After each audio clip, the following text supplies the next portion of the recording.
नमस्कार मंडळी. तर आजचा हा व्हिडिओ तुम्हाला खूप सारा हेल्पफुल होणार आहे का तर ज्वारीची भाकरी ही खूप आरोग्यदायक आहे. ज्यांना वजन कमी करायचे किंवा ज्यांना मधुमेह किंवा डायबिटीज असे प्रकार असतात त्यांच्यासाठी तर खरंच ज्वारीची भाकरी उत्तम आहे. बरं, ज्या मुली हॉस्टेलमध्ये राहतात, ज्यांना आईच्या हातची भाकरी आवडते किंवा घरचं जेवण आवडतं, त्यांना भाकरी बनवायला येत नाही, त्यांच्यासाठी सुद्धा इथं महत्त्वाच्या 2 टिप्स दिलेल्या आहेत, ज्यामुळे त्या अगदी त्यांना भाकरी थापायला येत नसेल तरीसुद्धा ते अशा प्रकारे अगदी मऊ लुसलुशीत ज्वारीची किंवा बाजरीची भाकरी सहज बनवू शकतात. बरं, आजच्या काळामध्ये ना ज्वारीची भाकरीसारखं आरोग्यदायी कोणताच आहार नाही. त्यामुळे हा व्हिडिओ तुमच्यासाठी खूप हेल्पफुल होणार आहे. आणि दळण आणताना कोणत्या महत्त्वाच्या 2 टिप्स फॉलो केल्याने दळण तुमचं अगदी उत्तम येईल ते सुद्धा इथं मी सांगितलेलं आहे. बरं, आता काय वेळेस काय होतं ना, आपण एकखट्टी धान्य भरपूर सारं घरामध्ये आणून स्टोअर करून ठेवतो, ज्यामुळे काय होतं ना, धान्यामधलं जे ग्लुटेनचं प्रमाण असतं किंवा जे नमी असते ते कमी होते, ज्यामुळे ज्वारी थोड्या दिवसांनी दळल्याच्या नंतर ताजं जरी पीठ असलं तरी त्या पिठाच्या सुद्धा भाकरी व्यवस्थित येत नाही. त्यामुळे सुद्धा एक महत्त्वाची टिप्स देणार आहे, त्यामुळे व्हिडिओ शेवटपर्यंत बघा. तर चला व्हिडिओला सुरुवात करूया. तर इथं एक छोटंसं भांडे घेतलं आहे, यामध्ये ज्वारीचं पीठ घेते. आता इथं तुम्ही तुमच्या फॅमिली अनुसार ज्वारीचं पीठ घेऊ शकता. आता काय होतं ना, ज्वारी आपण ज्यावेळेस दळून आणतो त्यावेळेस कधी तर ज्वारी चांगली असते, त्यामुळे दळणसुद्धा उत्तम येतं. तर हे बघा, हे पीठ जे आहे हे 10 ते 15 दिवसाचं पूर्वीचं पीठ आहे. तर काही कारणाव्यक्त थोडंसं बाहेर गेल्यामुळे हे पीठ तसंच राहिलं, पण पीठ अगदी व्यवस्थित आहे. स्टीलच्या डब्यामध्ये, हवाबंद डब्यामध्ये जसं ठेवलं पीठ तर अगदी उत्तम राहतं, अजिबात खराब होत नाही. तरीसुद्धा या पिठामधला चिकटपणा, ग्लुटेनचे प्रमाण जे असतं ते पूर्ण नाहीसं झालेलं आहे, त्यामुळे ह्याची सहज अशी भाकरी होत नाही. त्यासाठी इथं महत्त्वाची टिप म्हणजे यामध्ये अगदी कडकडीत जे गरम पाणी आहे ते घालायचं, ज्यामुळे काय होतं ना, यामध्ये थोडासा चिकटपणा येतो.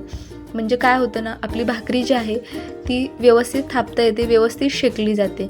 आता यामध्ये कडकडीत जे गरम पाणी आहे, एक पेल्याभर मी पाणी यामध्ये घातले आणि आपल्याला इथून पुढे हवं तसं पाणी थोडं यामध्ये घालून हे पीठ आपल्याला भिजवून घ्यायचे. बरं, दळण आणताना तुम्हाला 2 महत्त्वाच्या टिप्स सांगणार आहेत. त्या म्हणजे कोणत्या? महत्त्वाची टिप म्हणजे काय होतं ना, ज्यावेळेस आपण ज्वारी आणतो त्यावेळेस ज्वारी कधी काय होतं ना, ज्वारी दिसायला चांगली असते, व्यवस्थित असते, पण दळण आणल्याच्या नंतर त्याच्या भाकरी व्यवस्थित येत नाही. भाकरी खूप चिरतात, तुटतात आणि भाकरी व्यवस्थित होत नाही. बरं, अशा वेळेस तुम्ही काय करू शकता, त्यामध्ये तांदूळ घालू शकता.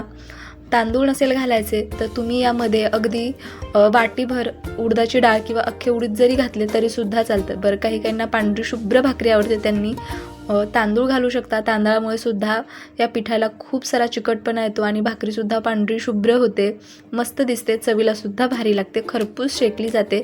तांदळाच्या पिठाच्या भाकरी ज्या असतात तर तुम्हाला माहिती आहे अगदी खमंग लागतात, खरपूस शेकल्या जातात.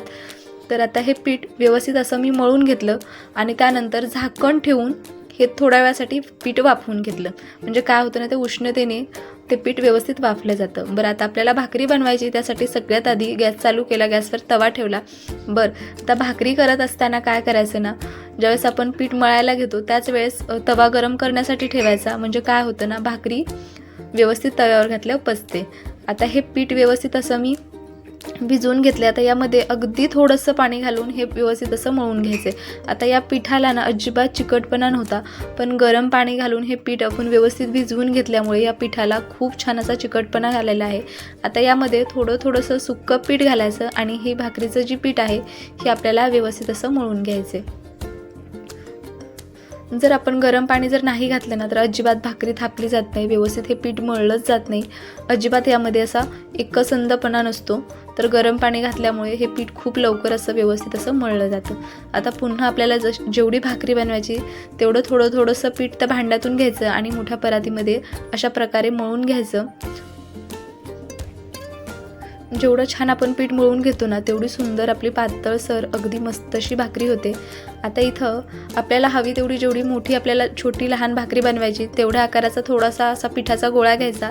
थोडंसं जे उरलेलं पीठ होतं ते मी पुन्हा त्याच भांड्यामध्ये ठेवून दिलं. इथं खाली सुक्कं पीठ लावलेलं आहे आणि कधीही ज्वारीचं किंवा बाजरीचं जे पीठ असतं ते कधीही चाळून घ्यायचं, म्हणजे भाकरी खूप छान होते.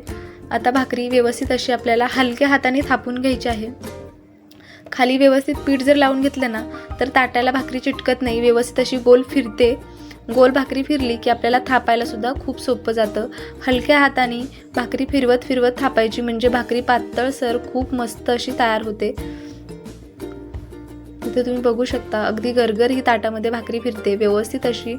बघा पूर्वीच्या काळात आई आजी अशाच प्रकारे पटपट अशा भाकरी बनवून घ्यायच्या आणि त्यांना कितीही भाकरी जरी बनवायची असल्या तरी खूप जास्त उरकायच्या. यासाठी थोडीशी प्रॅक्टिस लागते.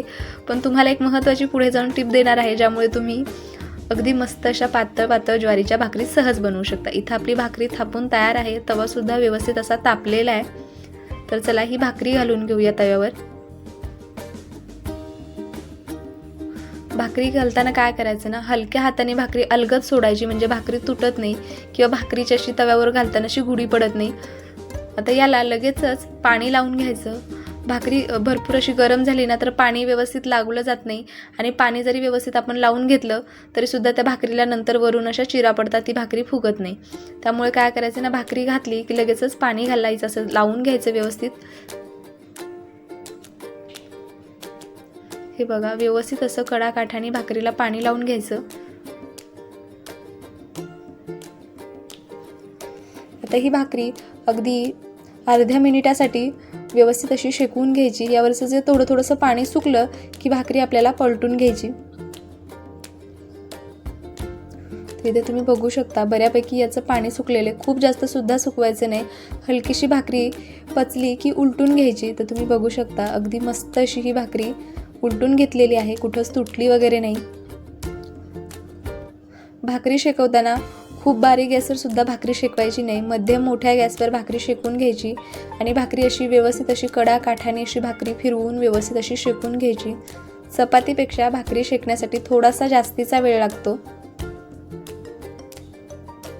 हे बघा अशी व्यवस्थित फिरवून ही भाकरी आपल्याला शेकून घ्यायची. खालच्या साईडनी भाकरी आपण व्यवस्थित शेकून घेतली ना, ज्यावेळेस आपण भाकरी अशी आता उलटी करू ना तर पटकन भाकरी फुगली जाते. आणि जर ज्या बाजूला आपण पाणी लावून घेतले त्या बाजूने भाकरी जर व्यवस्थित शेकली नाही तर भाकरी अजिबात फुगत नाही. त्यामुळे एक साईड भाकरीची व्यवस्थित अशी शेकवून घ्यायची आणि त्यानंतरच भाकर आपल्याला उलटी करून शेकवून घ्यायची आहे. तर तुम्ही बघू शकता भाकरी व्यवस्थित शेकली असल्यामुळे भाकरी खूप छान अशी आता फुगायला लागलेली आहे. अगदी चपातीसारखी ही भाकरी टम्म फुगते. हे बघा आता ही भाकरी व्यवस्थित अशी शेकून घेऊया. बरं तुम्ही आपल्या चॅनलवर आज पहिल्यांदा आला असाल तर आपल्या चॅनलला सबस्क्राईब करा. हा व्हिडिओ तुम्हाला आवडला असेल तर व्हिडिओला लाईक करा आणि तुमच्या मित्रपरिवारामध्ये तुमच्या मैत्रिणीला तुम्ही हा व्हिडिओ शेअर करू शकता. आणि तुमचे काही कमेंट असेल, तुमचे काही सजेशन असेल तर ते मला नक्की कळवा. तुमची आवडती एखादी रेसिपी असेल ती सुद्धा तुम्ही मला सांगू शकता. मी नक्की ट्राय करेल. इथे बघा भाकरी अगदी मस्त अशी ही शेकलेली आहे. जे कुठं थोड्याशा कडाकाठा आहेत त्या व्यवस्थित अशा जे उलथाने आहेत त्याने व्यवस्थित अशा दाबून शेकवून घ्यायच्या.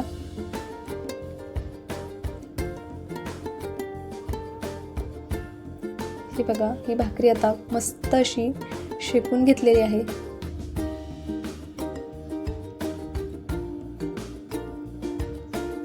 इथे आपली ही पहिली भाकरी शेकून आता मस्त अशी तयार आहे. आता हिला काढून घेऊया. तर भाकरी शेकल्याच्या नंतर ज्यावेळेस आपण तव्यावरून काढतो त्यावेळेस अशा प्रकारे टोपलीत काढायची किंवा पुरणाची जी चाळण असते त्यामध्ये काढायची, म्हणजे भाकरी घामेजल्यासारखी होत नाही आणि भाकरी व्यवस्थित अशी राहते. त्यानंतर थंड झाल्याच्या नंतर तुम्ही एखाद्या रुमालामध्ये व्यवस्थित अशी झाकून जर ठेवली तर भाकरी दिवसभर अगदी मऊ असून तशी राहते. आता ज्यांना भाकरी थापायलाच जमत नाही त्यांच्यासाठी ही महत्त्वाची टीप.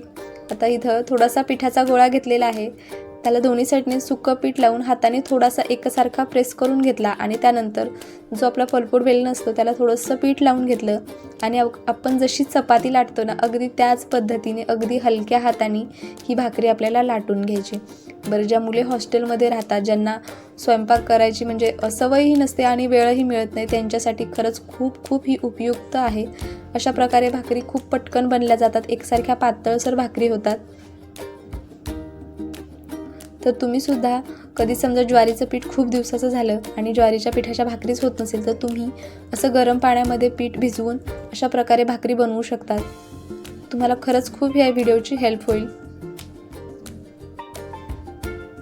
हे बघा ही सुद्धा आपली भाकरी पातळसर अगदी लाटून तयार आहे.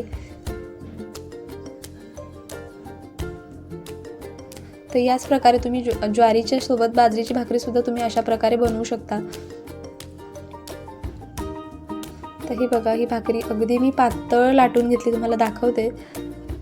हे बघा मस्त अशी ही पातळ मी भाकरी लाटून घेतलेली आहे. आता ही सुद्धा आपण व्यवस्थित अशी शेकून घेऊया। इथं गॅसची फ्लेम मी कमी केली होती, आता पुन्हा गॅसची फ्लेम थोडीशी मोठी करून घेतली आहे, म्हणजे भाकरी व्यवस्थित अशी पचली जाते, व्यवस्थित अशी शेकली जाते। लगेचच ह्या भाकरीला सुद्धा आपल्याला पाणी लावून घ्यायचे। या प्रकारे तुम्ही तांदळाची भाकरी बनवू शकता, ज्वारीची भाकरी बनवू शकता, नाचणीची भाकरी बनवू शकता। हे बघा, अशा प्रकारे व्यवस्थित असं पाणी लावून घेतलं, भाकरी थोडीशी शेकली की भाकरी ही आपल्याला उलटून घ्यायची। भाकरी करत असताना अजिबात घाई गडबड करायची नाही। व्यवस्थित भाकरी शेकण्यासाठी वेळ लागतो, भाकरीचं जे थापण्यासाठी मळण्यासाठी आपल्याला थोडासा वेळ लागतो, त्यामुळे काय करायचं ना, अगदी निवांत अशा भाकरी बनवून घ्यायच्या। खूप घाई भाकरी बनवायला जायचं नाही। भाकरी घाई बनवायला गेलं की भाकरी ही तुटते किंवा शेकवायला जर आपण घाई जर लगेच उलथवणं जर घातलं तर तेव्हा सुद्धा भाकरी तुटते। ही बघा, अगदी पातळसर ही भाकरी मी लाटून घेतली होती, तरीसुद्धा तुम्ही बघू शकता अगदी मस्त अशी ही भाकरी फुगलेली आहे आणि खूप मस्त अशी शेकून आता आपली भाकरी तयार आहे।